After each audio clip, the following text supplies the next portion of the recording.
আপামর বাঙালির শীতের মৌসুমে ঘুরতে যাওয়ার কমন ডেস্টিনেশনের নাম উত্তরবঙ্গ। আর উত্তরবঙ্গে ঘুরতে আসা পর্যটকদের জন্য দারুণ খবর জানালো রাজ্য জু অথরিটি। নতুন বছরে জানুয়ারি মাসের শেষ সপ্তাহ থেকে শিলিগুড়ি বেঙ্গল সাফারি পার্কে দেখা মিলবে জঙ্গলের রাজা সিংহের। রবিবার বিকেলে শিলিগুড়ির বেঙ্গল সাফারি পার্কে সাংবাদিকদের সামনে রাজ্যের বন প্রতিমন্ত্রী বীরভা হাঁসদা উপস্থিতিতে এমনটাই জানিয়েছেন রাজ্য জু অথরিটির সদস্য সচিব সৌরভ চৌধুরী।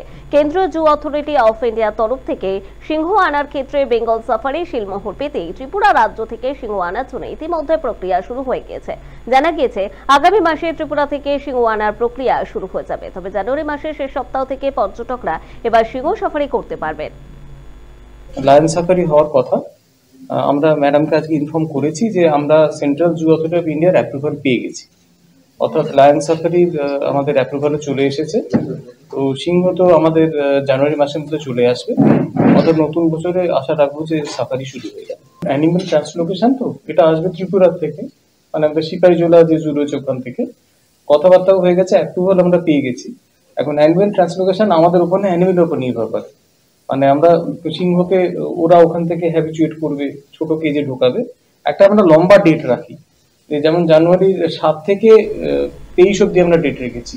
এর মধ্যে যখন ঢুকে যাবে তখন ট্রান্সপোর্টেশনে যতদিন সময় লাগে।